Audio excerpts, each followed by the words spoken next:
আসল স্বামী কোনটা? আসল স্বামী, স্বামী তো তাকে বলে যে জগৎ পরিচালনা করে, সকল ইন্দ্রিয়ের মালিক যিনি,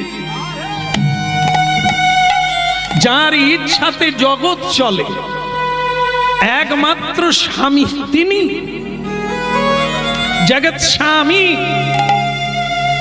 আমারও স্বামী যিনি, আমার স্বামীরও স্বামী তিনি। এখানে যারা আছে সকলের স্বামী সেই মুরলীধারী কৃষ্ণ, আলবাত সত্য। কারণ এখানে কেউ পতি হতে পারে না, আর কেউ স্বামীও হতে পারে না, কারণ সকলের স্বামী তিনি, সব আত্মার আত্মা পরমাত্মা তিনি। তার ইচ্ছা না হলে গাছের একটি পাতাও খসতে পারবে না। মানুষ যেদিন জানতে পারবে যে আমার দ্বারা কিছুই হচ্ছে না, তার ইচ্ছাই ইচ্ছা, তখন মানুষ এই তত্ত্বটা বুঝতে পারবে। আর যতদিন এটা পারবে না, ততদিন আমি আমি করে কাটাবে। শক্তি দাও প্রভু, ভক্তি দাও প্রভু, মায়ার সঙ্গে লড়ে উঠি। আমি চাই না এরা কৃষ্ণ ভক্ত হোক, আমি পারবো না, এদের দায়িত্ব আমি নিতে পারবো না।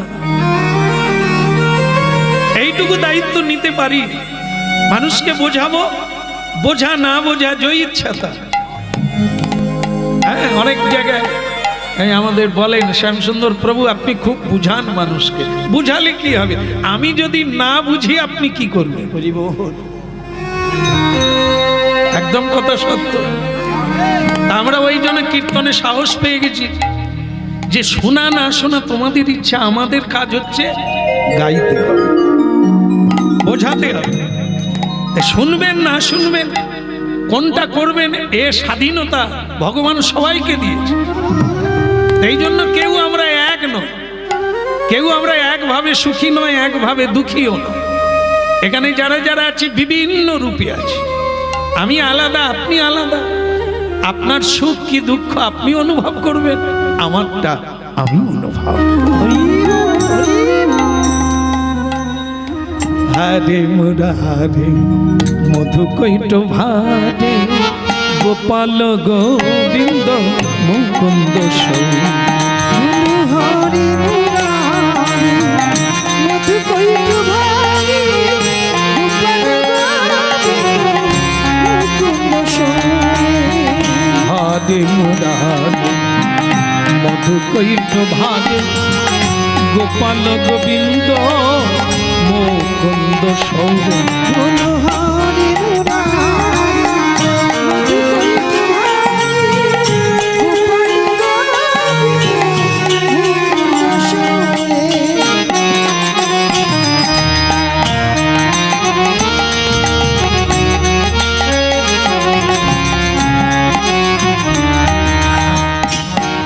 মুরারে মধু কৈট ভারে, গোপাল গোবিন্দ মুকুন্দ সৌর। মধু কৈট ভারে, গোপাল গোবিন্দ মুকুন্দ সৌর। যজ্ঞেশ নারায়ণ কৃষ্ণ বিষ্ণু, যজ্ঞেশ নারায়ণ কৃষ্ণ বিষ্ণু। যজ্ঞেশ নারায়ণ কৃষ্ণ বিষ্ণু, যজ্ঞেশ নারায়ণ কৃষ্ণ বিষ্ণু। নিরাশ্রয় মা জগদীশ্বর, নিরাশ্রয় মাম জগদীশ্বর। হারে মুরারে মধু কৈট ভারে, গোপাল গোবিন্দ মুকুন্দ সৌর।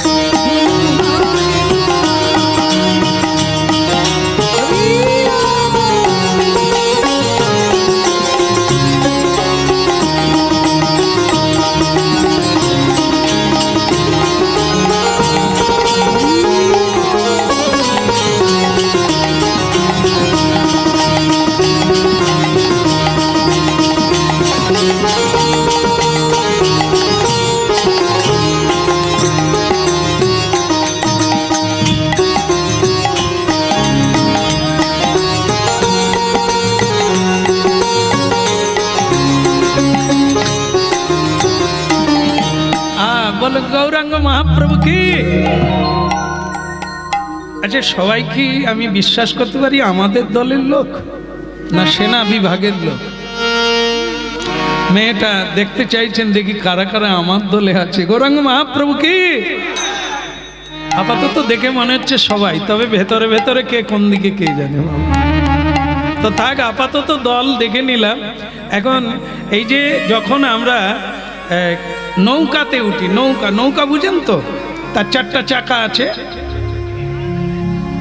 নৌকার চাকা নেই? তাহলে আমি বোধহয় নৌকা দেখিনি। আচ্ছা যাই হোক, নৌকার চাকা নেই, জলে চলে, তো তার আবার নৌকার চাকা থাকবে কি করে আমারই জানা দরকার ছিল। তাহলে একটা নৌকায় 100 জন যাত্রী আছে। আপনার বলতে পারেন নৌকাটা যাচ্ছে না কেন? কেন যাচ্ছে না? কে নাই? চাকা নাই, মাঝি নাই, তাই না? আচ্ছা মাঝি কি মানুষ না অন্য কেউ? মানুষ তো, তা আমরাও তো মানুষ। তা 100 জন লোক আছে, ওই মাঝি নামক লোকটা না হলে কি নৌকা যাবে না? অনেকে আবার হামবড়ি আছে, তুই রেখে দে, আমি তো আরে ওই তো কে সামান্য ব্যাপার, ডান্ডা ধরবো চলে যা, একবার দেখ যখন ঢেউ চালু হবে তোর ডান্ডা ধরা ঠান্ডা করে দেবে।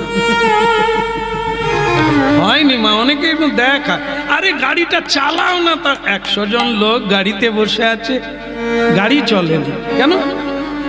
ভাই একই ব্যাপার, ড্রাইভার নাই। অনেকে বলে গাড়ি চালানো আমার কাছে কোনো ব্যাপার না। ওরে বাবা রে, তুই যখন স্টিয়ারিং ধরবি কেউ প্যাসেঞ্জাররা থাকবে, কারণ তোর তো কোনো অভিজ্ঞতাই নেই। এই জন্য 100 জন লোক নৌকায় বসে আছে, কিন্তু ঢেউ কাটিয়ে সারা বুঝে, মানে কোথায় চর কোথায় জল, একে বলা হয় সারা। এটা যে বুঝে চালাতে পারে, কিনারায় পৌঁছে দেয়, ওর নাম মাঝি। ও জানে কোথায় জল আছে, কোথায় চর আছে, কোন দিক দিয়ে গেলে নৌকা ডুববে না, কোন দিক দিয়ে গেলে নৌকা ডুবে যেতে পারে, বিপদ হতে পারে, ওটা মাঝি জানে। তাই ভালো মাঝি দেখে লোকে নৌকায় উঠে, কোনো ভয় নাই এ ধরনের মাঝি থাকলে।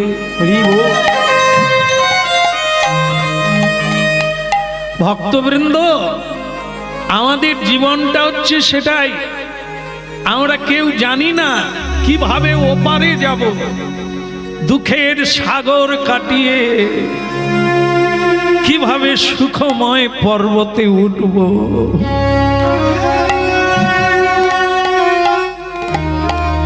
সুখী হতে আমরা সকলেই চাই, আনন্দ পেতে সকলেই চাই,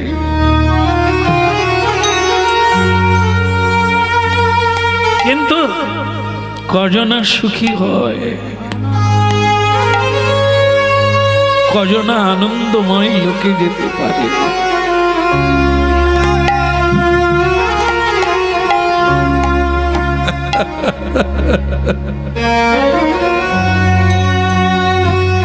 যিনি জানে, যিনি এই গোপন তত্ত্বটা জানে, সুখের চাবিকাঠি কোথায়, তাকে বলা হয় গুরু, সদ্গুরু।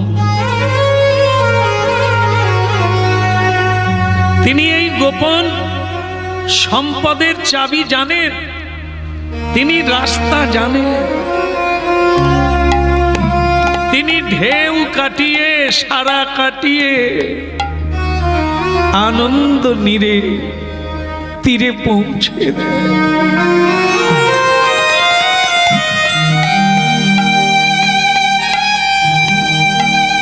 মেয়েটি চিন্তা করলেন এই বিপদে গুরু ছাড়া গতি নাই, আমায় পারে করো গো, ও পা দিলে নাই।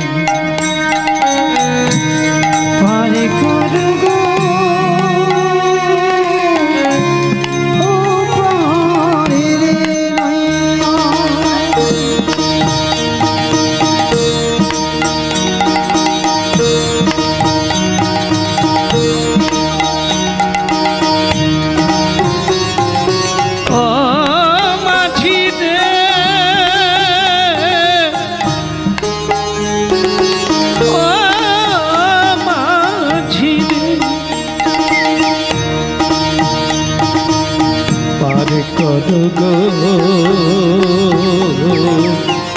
ও পারে নাই। পারে করব ও পারে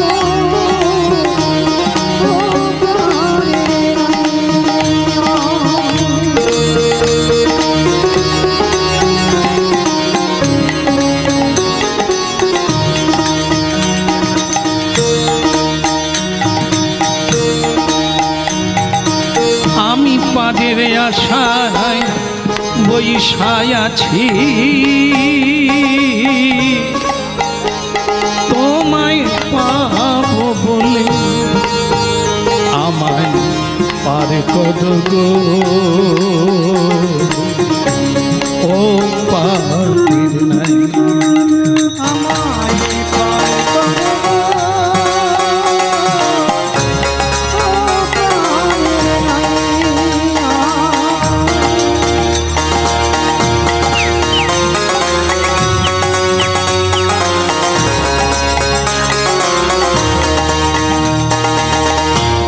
যা করব বলে ভাবে এলাম তা তো করা হলো না, যা বলবো বলে ভাবে এলাম তা তো বলা হলো না, পার করো গো ও পারের নাই।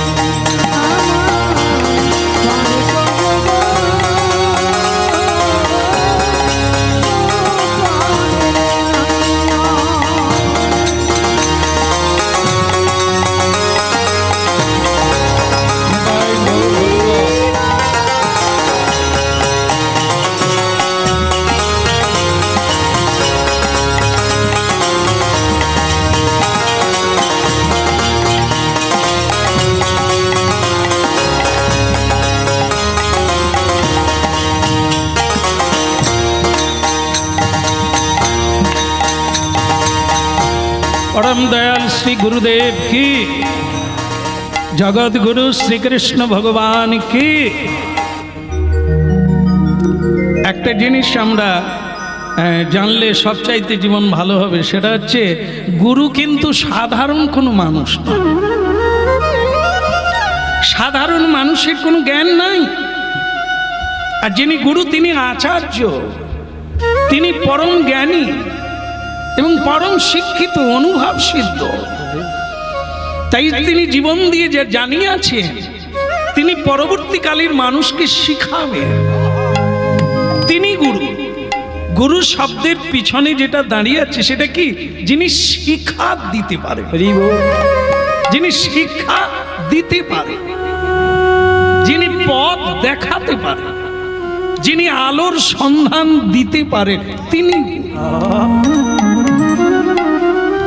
জীবের নিস্তার লাগি নন্দ সুত হরি, ভুবনে প্রকাশ হন গুরু রূপ।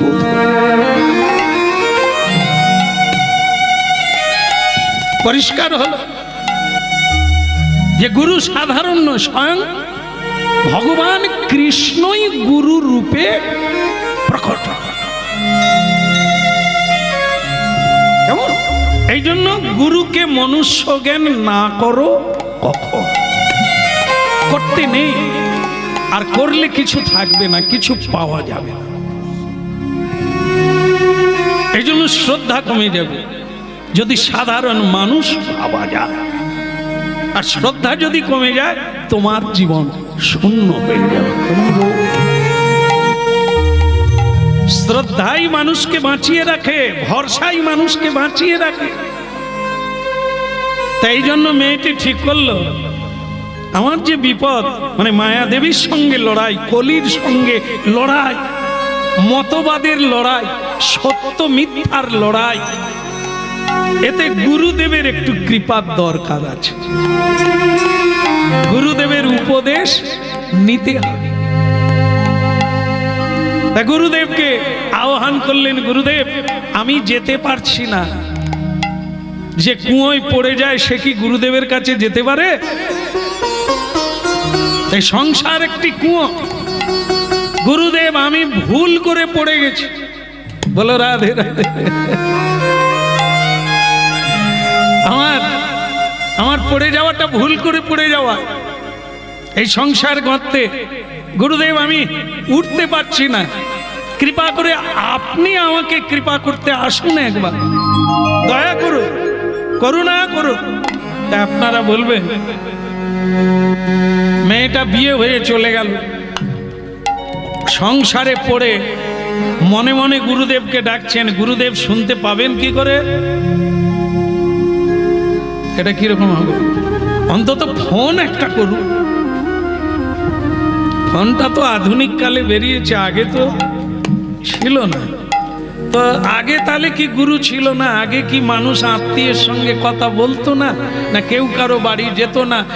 1000 মাইল দূরে থাকলে তার খবর পেত না, চিঠির দ্বারা লেনদেন করত। এখন চিঠি নাই, এখন মোবাইল হয়ে আমাদের সুবিধা হয়েছে, শুয়ে শুয়ে কথা বলে। কি কবে আসবে? তুই বিষ খেয়ে মরে। ও দুবাই থেকে ছুটে পালিয়ে এলো কেন? বউটা বিষ খেয়ে মরে।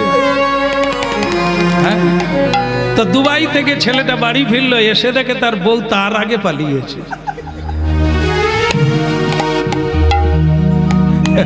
এসব অভিনয় যারা ধরতে পারে না, বুঝতে পারে না, তারা মরিচিকার পিছনে ছুটে। এই জন্য চোখ দিয়েছে ভগবান চেনার জন্য, জানার জন্য।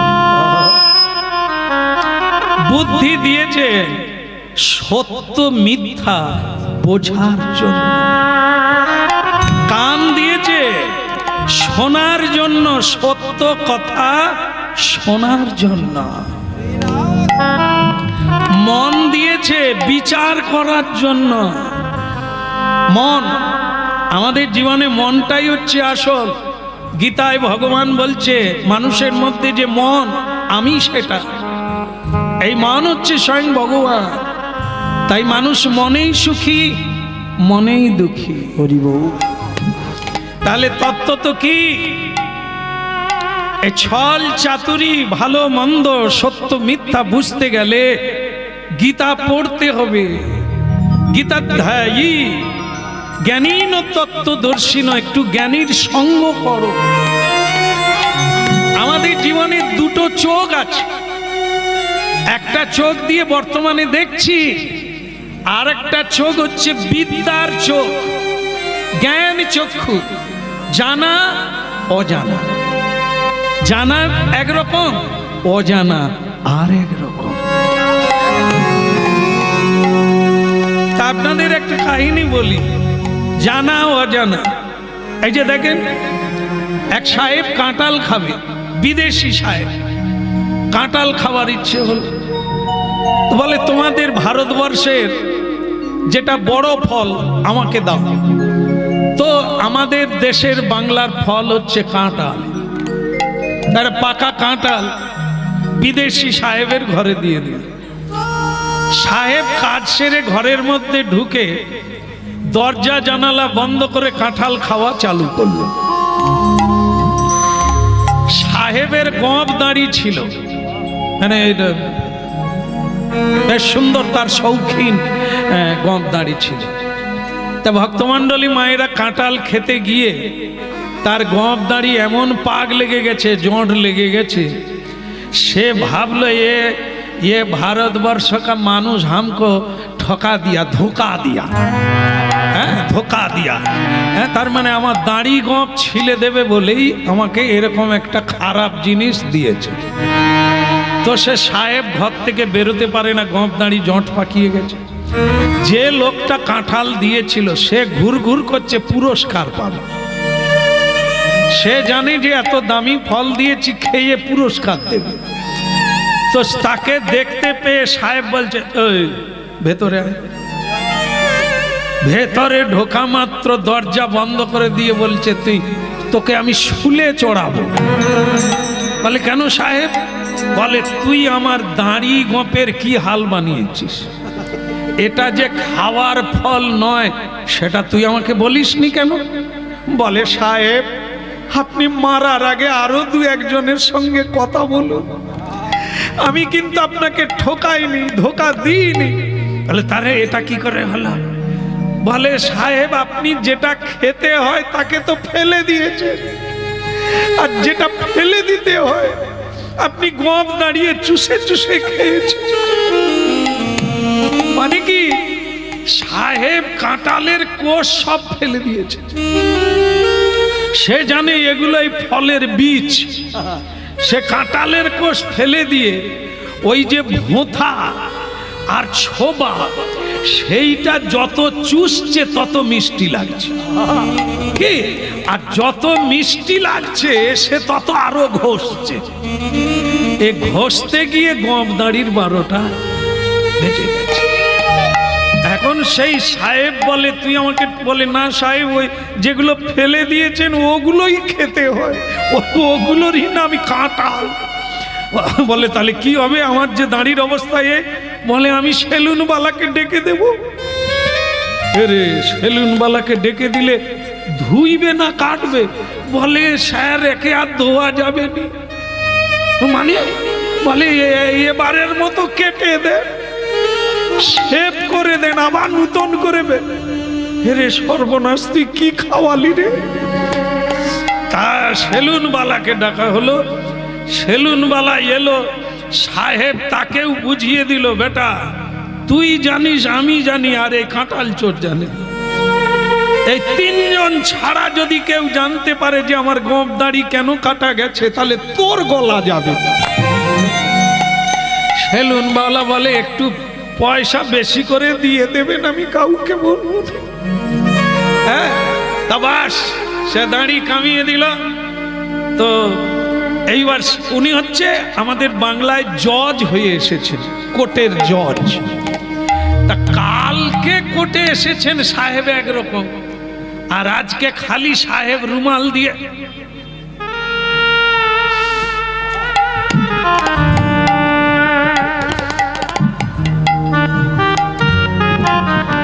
যে কাঠ গড়ায় উঠেছে তারও গম দাঁড়ি কামানো, আরে জজ সাহেব খালি তার দিকে তাকাচ্ছে, আর সে খালি জজ সাহেবের দিকে তাকাচ্ছে যে জজ সাহেব খালি আমার দিকে তাকায় কেন? শেষকালে সে বুঝতে পারে, এরা বলে সাহেব আপনি কি কিছু বলবেন? সাহেব তখন জজ সাহেব বলছে তুম ভি কাঁঠাল খায়া হাম ভি কাঁঠাল খায়া। মানে নিশ্চয়ই তুমিও কাঁঠাল খেয়েছ, নাহলে তোমার দাড়ি গম সেভ হলো কি করে? সে বলে সাহেব আমি কারোর কাঁঠাল চুরি করিনি সাহেব, আপনি আমাকে ফাঁসি দেবেন না, আমি কাঁঠাল খাইনি।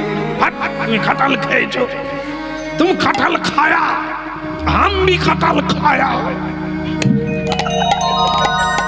কেউ বুঝতে পারছে না যে দুজনে এরকম হচ্ছে কেন। সে বলে আমি কাঁঠাল খাইনি, সাহেব বলে আমি বি খেয়েছি তুমিও বি খেয়েছ। শেষকালে উকিল সাহেব বললেন স্যার আপনি যদি একটু বলেন ব্যাপারটা কি? বলে ব্যাপার কিচ্ছু নয়, কালকে কাঁঠাল খেয়ে আমার গম দাড়ি চলে গেছে। আরে যে কাঠ গড়ায় উঠেছে আসামি এও কাঁঠাল খেয়েছিল, তোমাকে দণ্ড দেব না। তোমারও হাল আমারও হালে। সে কাঠ গড়ায় কাঁপতে কাঁপতে বলছেন স্যার কেসটা কাঁঠালের নয়, কেস তো অন্য বিষয়, আপনি কাঁঠালের কথা বলেন কেন? কাঁঠাল খায় তুমি হামবি কাঁঠাল খায়। তাহলে বুঝতে পেরেছেন? এখন খাজাঞ্চি সাহেব বলছে স্যার আপনার গম দাড়িটা গেল কিসের জন্য? বলো কাঁঠালের জন্য কি? কাঁঠালের জন্য না, কাঁঠালের জন্য নয়, আপনার অজানার জন্য। আপনি জানলেন না কাঁঠাল সম্পর্কে।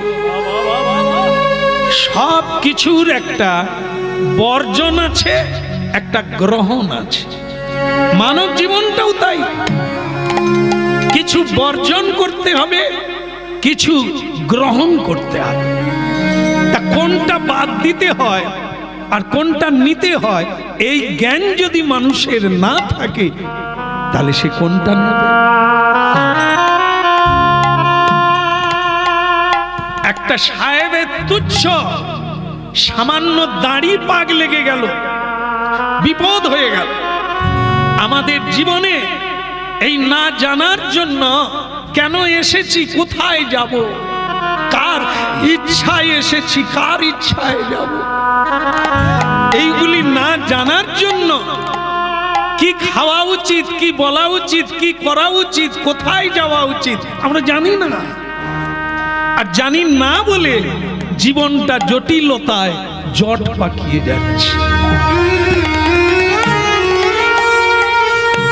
জীবনটা ফাঁস লেগে যাচ্ছে, খুলে বেরোতে পারি না। এই হলো জীবন তত্ত্ব, ভগবত তত্ত্ব, নাচা গানা নয়, জ্ঞানের চেতনা, যে চেতনার দ্বারা মানুষ স্বরূপে ফিরে যাবে, আনন্দ সাগরে ডুব দিতে পারবে।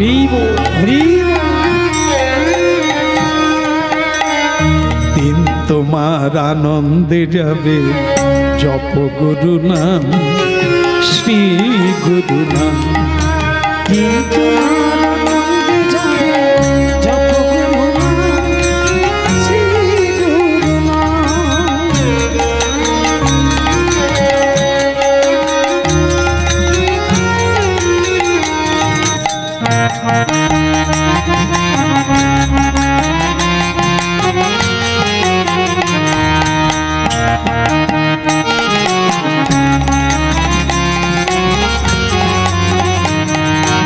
দিন তোমার আনন্দ যাবে, জপ গুরু নাম, শ্রী গুরু নাম।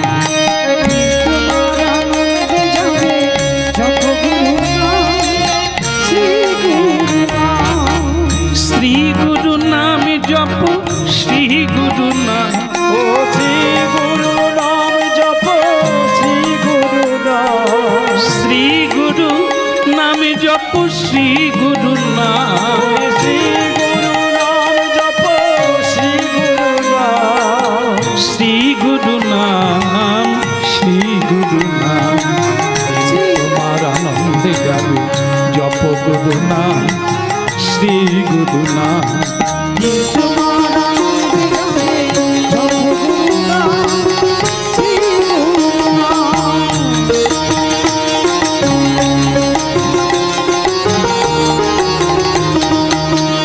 পাপে কাটে তাপে কাটে ঘুছে মধুর নাম, পাপে কাটে তাপে কাটে নভ মধুর নাম। পাদের কান্ডারি গুরু পূর্ণ ব্রহ্ম নাম।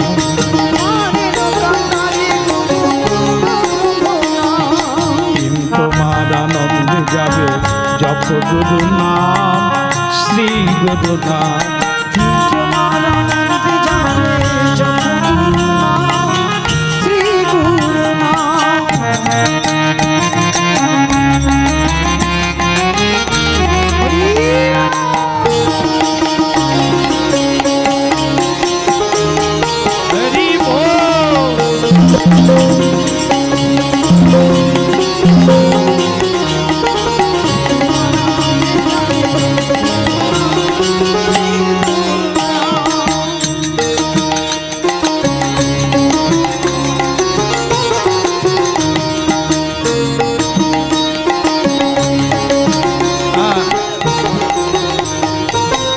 परम दयाल श्री गुरुदेव की। আর একটু জোরে বলা যাবে কি? না না, আপনারা তো আবার খান না, খেয়ে জোর দিতে পারবেন? তাহলে দেখা যাক। বলে গৌরাঙ্গ মহাপ্রভু কি আগের চেয়ে বেড়েছে, তবে রেগে রেগে দেবেন না। হ্যাঁ, আপনি যদি কালো মেঘেরও পাতা খেতে দেন, হেসে দেন, মিষ্টি লাগবে। আর যদি বড় রসগোল্লাও দেন, যদি হেসে না দেন, ওটা কাল মেঘের পাতা হয়ে যাবে। তাই আপনাদের একবার বলি, নদিয়া জেলায় কৃষ্ণচন্দ্র, উনি হচ্ছে রাজা কৃষ্ণচন্দ্র দে। তা আপনারা জানেন যে কৃষ্ণচন্দ্রের রাজসভায় গোপাল ভাঁড় নামে একজন ভাঁড় ছিল, খুব খুব বুদ্ধিমান। তাই একবার কৃষ্ণচন্দ্র দেব বললেন যে আপনাদের মধ্যে কে বলতে পারেন সবচাইতে কোন মিষ্টির দাম বেশি? মিষ্টির মধ্যে সবচাইতে মিষ্টি কোনটা? দেখি কে আপনারা বলতে পারেন সবচাইতে ভালো মিষ্টি। গুড়ের না,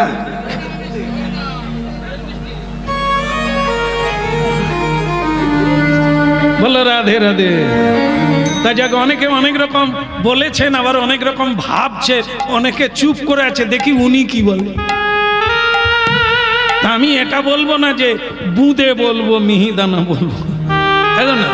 দাদাকে কেউ অনেকে অনেক নাম বললো, কেউ বললো খেজুর গুড়ের যে রসগোল্লা ওইটা, কে বললো কাঁচা গোল্লা, কে বললো রসকদম, কেউ বললো ক্ষীর মালাই। আর কিছুক্ষণ পরে ভাঁড় ঢুকলো। ভাঁড় মানে কি? গোপাল ভাঁড়। তার একটা চলার ব্যাপার আছে, তার পেটটাকে ভাঁড় বলে, যেন মনে হয় সে ভাঁড় নিয়ে, মানে এই যে সামনে পেটটা সেটাই যেন তার ভাঁড়, সে যেন এটা বয়ে বেড়াচ্ছে।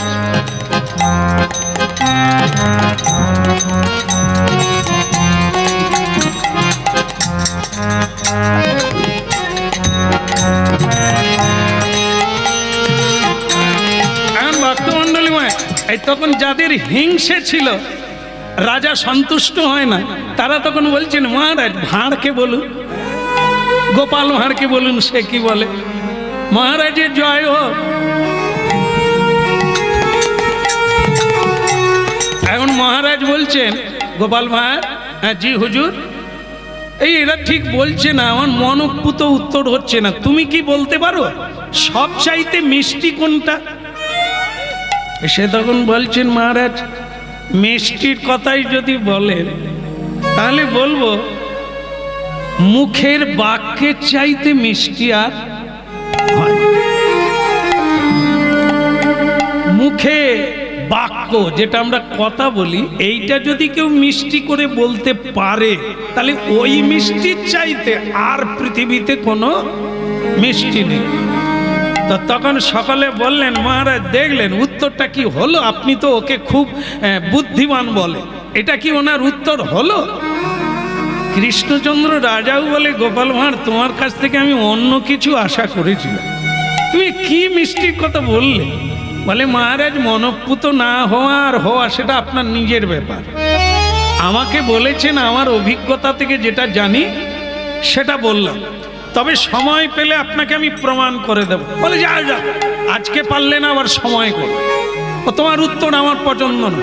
বলে মহারাজ তাহলে আমার সে উত্তর আমি দিতে পারি না, ঠিক আছে, কিন্তু আপনাকে আমার অনেক দিন আমার বউ বলেছিল, আমার বউ ভালো রান্না জানে, তা আপনাকে একবার নিমন্ত্রণ করেছিল, আপনি বলেছিলেন আমি 2-1 দিনের মধ্যে বলবো। তা মহারাজ আপনি কি বলবেন? আমার বাড়ি কবে যাবেন? ঠিক আছে ঠিক আছে, তোমাকে আমার খুব ভালো লাগে না, তবে তোমার বউর হাতের রান্না আমার ভালো লাগে। তা ঠিক আছে, আমি আগামীকাল তোমার বাড়িতে যাচ্ছি, তোমার স্ত্রীকে দিয়ে রান্না করিয়ে রেখো, আমি আসি। তো গোপাল ভাঁড় বলে মহারাজ আসুন বুঝিয়ে দেব।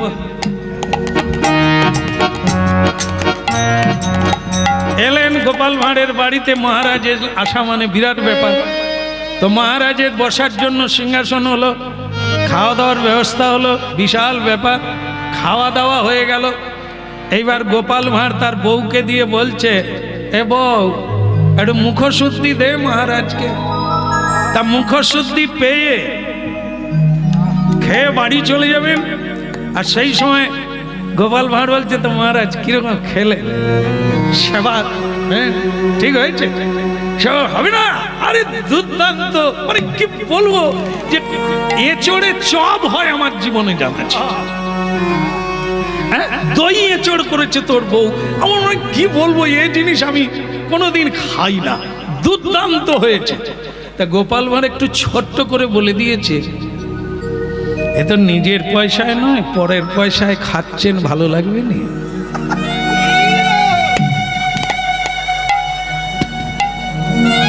মানে মানে যে মুখশুদ্ধিটা রাজার মুখে ছিল সে থু করে ফেলে দিয়েছে। এই এতটা ভালো ব্যবহার হলো, ভালো খাওয়া দাওয়া হলো, শেষকালটায় তুমি কি বললে, আমি পরের পয়সায় তুমি নিমন্ত্রণ করেছো তাই এসেছি, খাইয়ে লোককে এরকম কথা বলে। এই চললাম গোপাল ভাঁড়, জীবনে আর তোমার বউর হাতে কোনোদিন খেতে আসো।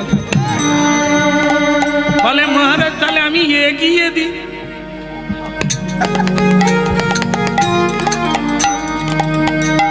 এইবার রাজা গজগজ করে রাজপ্রাসাদে ফিরে গেল। এরকম অপমান আজ পর্যন্ত কেউ করে না আমাকে। ও একবার রাজপ্রাসাদে আসুক, ওর অপমানের শেষ রাখবো না। তাই কয়েকদিন আর গোপাল ভাঁড় যায় না। সকলেই তেলে বেগুনে হয়ে আছে, একবার ঢুকলে হয় রাজাকে অপমান, সকলে অপমান করে। দিনাচারেক বাদে ভাঁড় ঢুকেছে। মহারাজের জয় হোক।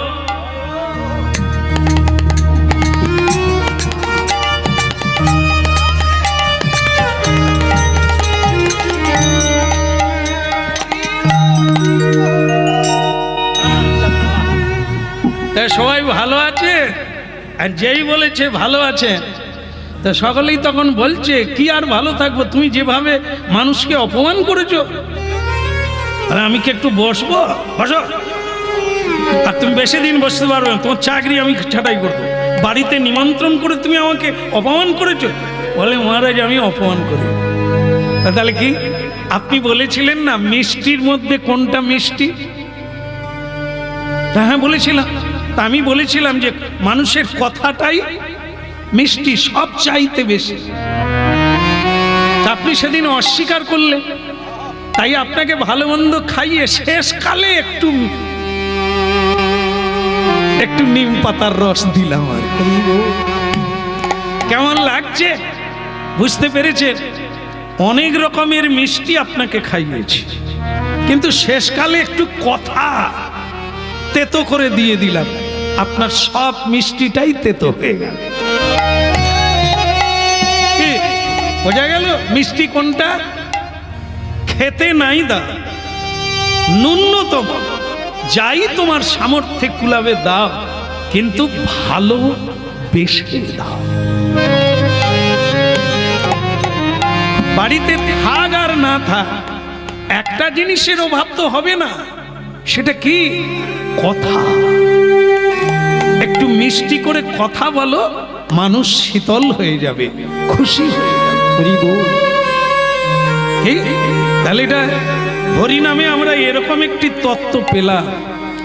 আপনারা একটু চিন্তা করে দেখবেন, সংসারে অনেক অনর্থ ঘটে যাচ্ছে এই কথার জন্য। ডিভোর্স হয়ে যাচ্ছে, ডিভোর্স, বিচ্ছেদ, ছেড়ে চলে যাওয়া, ত্যাগ করা, এই বাক্যের জন্য। একটু মিলিয়ে দেখবেন জীবনে। যারা শত্রু হয়ে গেছে, যারা চলে গেছে আপনাকে ছেড়ে, সেটা ওই বাক্যের জন্য।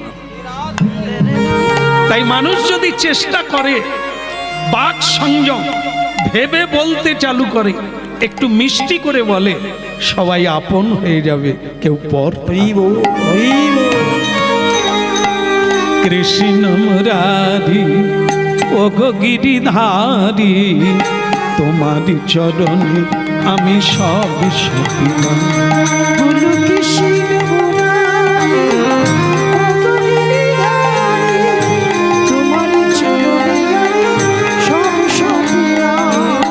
কৃষ্ণ মুরারি ও গো গিরিধারী, তোমার চরণে আমি সব সপিলাম।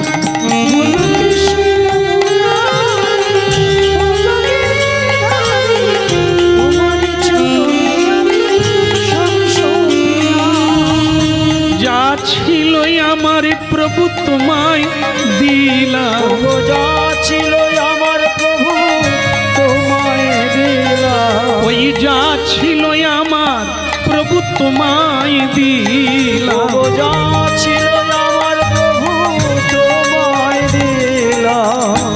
কৃষ্ণ মুরারি ও গো গিরিধারী, তোমার চরণে আমি সব সপিলাম। কৃষ্ণ মুরারি ও গিরিধারী তোমারই চরণে আমি সব সপিলাম কৃষ্ণ মুরারি ও গিরিধারী তোমারই চরণে আমি সবই সপিলাম। বলো কৃষ্ণ মুরারি ও গিরিধারী তোমার চরণে আমি সব সপিলাম। ওই তোমারই চরণে আমি সবই সপিলাম, তোমারই চরণে আমি সবই সপিলাম। ওই না তোমারই চরণে আমি সব সপিলাম, তোমার চরণে আমি সব সপিলাম। কৃষ্ণ মুরারি ও গিরিধারী তোমারই চরণে আমি সবই সপিলাম। বলো কৃষ্ণ মুরারি ও গিরিধারী তোমারই চরণে আমি সব সপিলাম তোমারই চরণ। গুরুদেব, গুরুদেব দুই প্রকারে আছে, মানে দুই ভাবে আছে। এক হচ্ছে বাইরে গুরুদেব শরীরধারী, আর এক হচ্ছে অন্তর্যামী গুরুদেব, আমাদের প্রত্যেকের ভেতরে তিনি আছে। তার মানে আপনি মনে মনেও যদি তাকে স্মরণ করেন তিনি জানতে পারেন। কারণ গুরু তো আমাদের মতো সাধারণ আধার না, যিনি যশোদানন্দন কৃষ্ণ তিনি আমাদের জীবনে পথ দেখাবার গুরু। তা তিনি জানেন, তিনি অন্তর্যামী, অন্তরে জানতে পারলেন যে তার শিষ্যা ডাকছে, বিপদে পড়ে গেছে, হ্যাঁ আমাকে যেতে হবে। গুরুদেব উপস্থিত হলেন, আর উলুধ্বনি হলো, হরিধ্বনি হলো, পুষ্পবৃষ্টি হলো, হ্যাঁ উলুধ্বনি উলুধ্বনি উলুধ্বনি শঙ্খধ্বনি করে যত নারী, উলুধ্বনি শঙ্খধ্বনি করে যত নারী, উলুধ্বনি শঙ্খধ্বনি করে যত নারী, উলুধ্বনি শঙ্খধ্বনি করে যত নারী। কেবল হরি হরি ধ্বনি করে ভকত মণ্ডলী, হরি হরি ধ্বনি করে ভক্ত মণ্ডলী, বলে হরি বল হরি বল হরি বল হরি বল। একবার হরি বল হরি বল হরি বল হরি বল। দুটি বাহু কেবল গৌর হরি হরি বলে। হরি বল হরি বল। দুটি বাহু তুলে বল হরি বল হরি বল। হরি বল হরি বল। দুটি বাহু তুলে বল হরি বল হরি বল।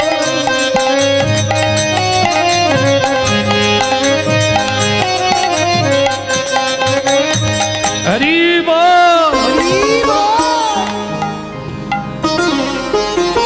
ওই মেয়েটা ডাকলো তো, বিপদে পড়েছে, স্বামী কিন্তু কাজে চলে গেছে, বাড়িতে নেই। এখন ভক্তবৃন্দ এই গুরুদেব এসেই বললেন, কিরে মা তোর কি বিপদ, তুই আমাকে ডাকলি কেন? হ্যাঁ বল মা কি হয়েছে বল। বললেন গুরুদেব এ বিপদ শুধু নয়, মহা বিপদ।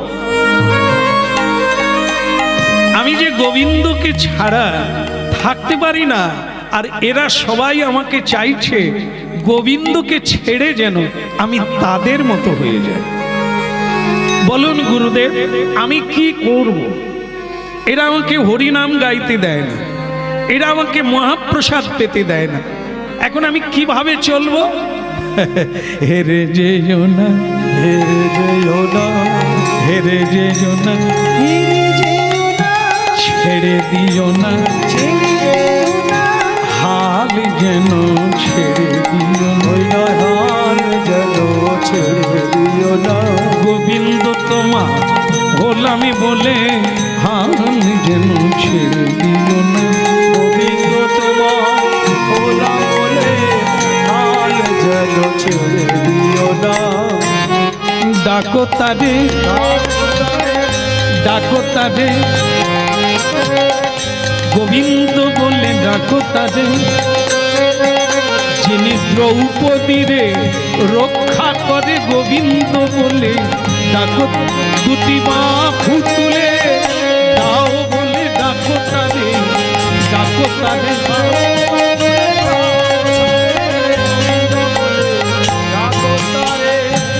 ডাকো তারে, হা গোবিন্দ বলে ডাকো তারে। আর যে আমার কেহ নাই হে,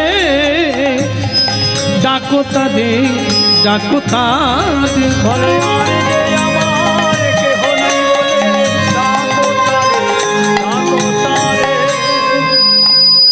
একটা কথা রাখতে হবে মাথায়, সেটা কি, রাত্রি শেষ হলে সকাল হয়, আবার সকাল দিনান্তে আবার রাত্রি নামে। কিছু নিশাচর প্রাণী আছে যারা দিনের বেলা ঘুমায়, রাত্রিবেলা যায়। আর কিছু মানুষ আছে, সাধারণ প্রাণী আছে, তারা দিনের বেলা জাগে, রাত্রিবেলা ঘুমায়। কারণ বুঝতে পারছো, কাক দিনের বেলা, কোকিল দিনের বেলা জাগে, রাত্রিবেলা ঘুমায়। কিন্তু পেঁচা, পেঁচক, ও রাত্রিবেলা জাগে, দিনের বেলা ঘুমায়। তো সেই রাত্রিবেলা পেঁচা বের হয়ে কাককে জ্বালাতন করে, কোকিলের বাচ্চা নিয়ে পালিয়ে যায়। কত বড় বিপদ বলো তো মা? হ্যাঁ, তা তো বিপদ, কি করবি মা, সইতে হবে, সহ্য করতে হবে। এই জন্য মহাপ্রভু বলেছেন তররিব সহিষ্ণু না, সহ্য করতে হবে, ধরে রাখতে হবে, সময়ের অপেক্ষা করতে হবে, সকাল হবে। ওকে তাড়াতে হবে না, পালাবে, ও পালিয়ে যাবে।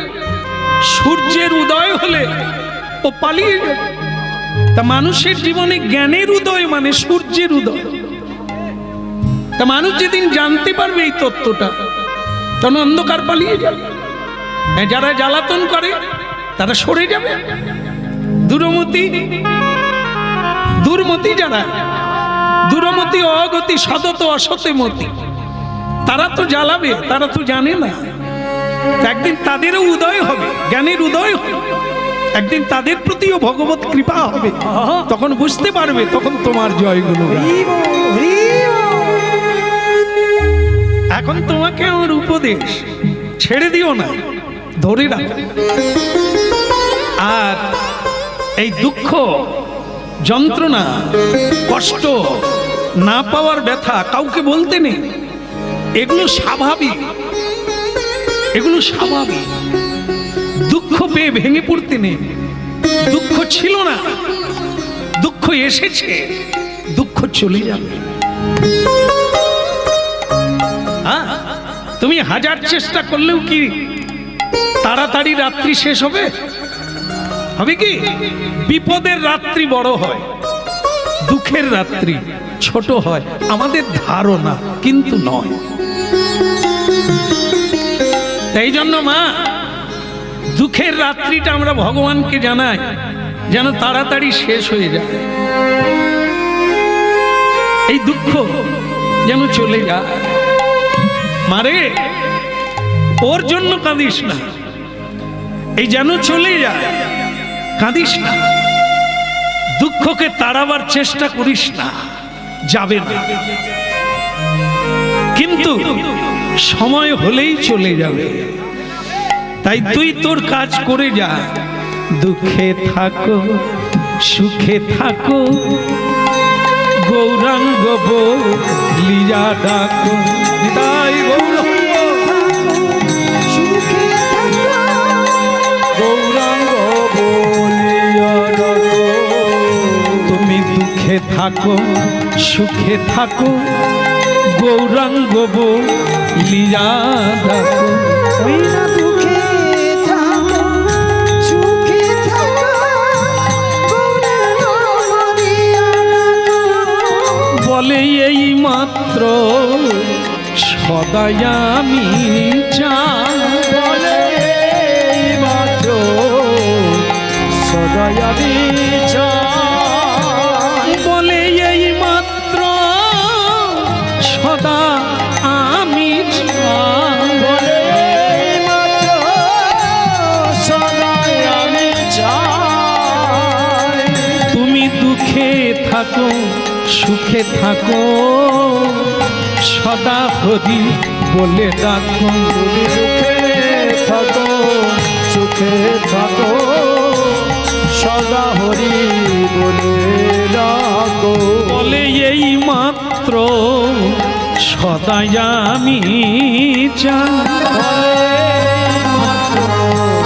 সদাই আমি চাই। আর এই মাত্র সদা আমি চাই। সদাই আমি চাই। বলে দুঃখে থাকো হরি বল, সুখে থাকো হরি বলো। বলে সর্বদা তুমি হরি কেবল বাহু তুলে হরি বলে সর্বদা হরি বল।